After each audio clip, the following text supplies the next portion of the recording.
Welcome to another episode of Democracy at the Crossroads, a platform where we discuss threats to our democratic ideals openly and defiantly. This time, we'll discuss India's vote in the United Nations General Assembly on the Middle East crisis. I have no hesitation in saying that our government's decision to abstain from the United Nations resolution calling for humanitarian truce leading to cessation of hostilities in the Middle East shows how our proud independent nation is increasingly being turned into a lackey of the Jewish terrorist state. Look at the UN resolution proposed by Jordan and co-sponsored by 40 other countries. In order to ensure that there was a broader support for peace in the Middle East, the resolution steered clear of any adversarial reference to the oppressive occupation of Palestinian territory by Israel for last 56 years. There is no mention of the naked acts of Jewish terrorism against Palestinians leading to the creation of the State of Israel in 1948. By the same token, to get larger support for the humanitarian cause, the resolution did not explicitly mention the terrorist acts of Hamas on October 7 or the Jewish terrorist revenge in the last 3 weeks. In a bid for truce, the UN resolution did mention that 1,400 civilians have died in the Hamas terrorist attack, but more than 8,000 Palestinians have died in the Israeli terrorist attack. To garner that consensus, the resolution did not emphasize the fact that the civilian casualty of the Israeli terrorist attack in last 3 weeks is almost 6 times that of Hamas terrorist attack on October 7. Without going into the specifics, the resolution titled Protection of Civilians and Upholding Legal and Humanitarian Obligations.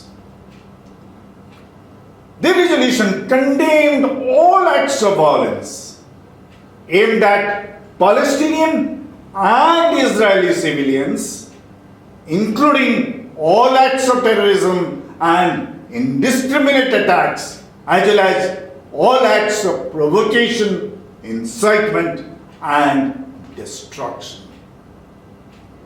Was there anything for India to disagree with such a broad statement that sought to end the wanton bloodshed? But India, sucking up to terrorist Israel and imperialist USA, refused to endorse it. In its official explanation of vote, EOV, Indian representative at the UN said, India abstained on the resolution because it didn't include explicit condemnation of the October 7 terror attacks in Israel.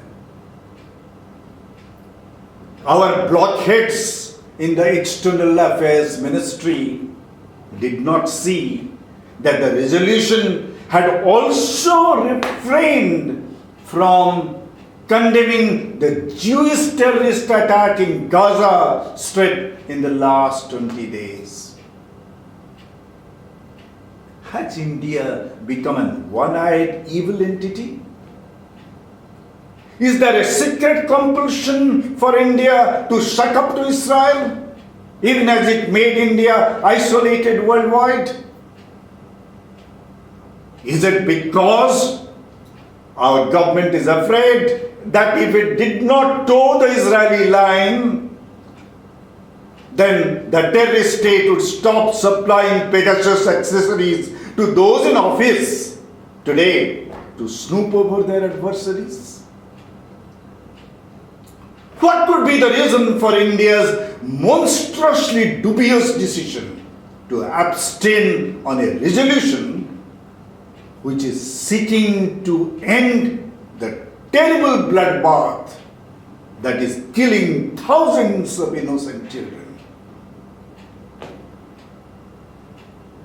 Narendra Modi's India should learn a bit of diplomacy from Emmanuel Macron's France. Macron, the French president, mind you, had condemned the Hamas terrorist attack in most unequivocal terms.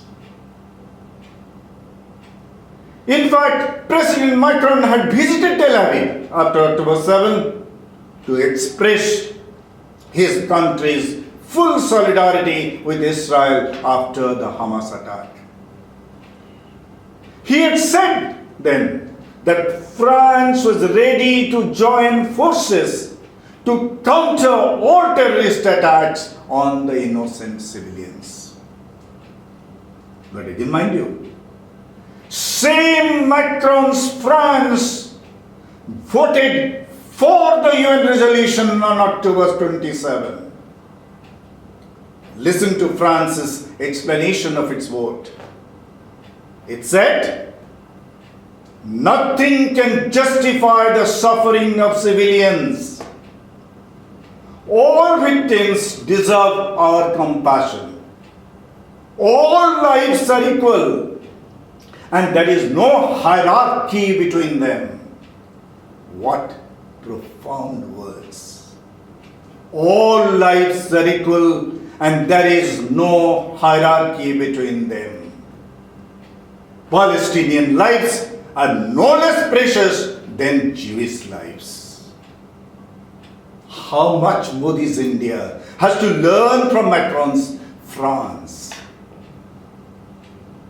India's foreign policy, which is being anchored by supposedly an ace diplomat, S. Jaishankar, should take some lessons from its French counterpart in diplomacy and advise his political boss to act in a way that enhances India's image as an independent nation standing up for human values, and not diminish a proud nation like ours as a bootlicker of a terrorist state. Thank you.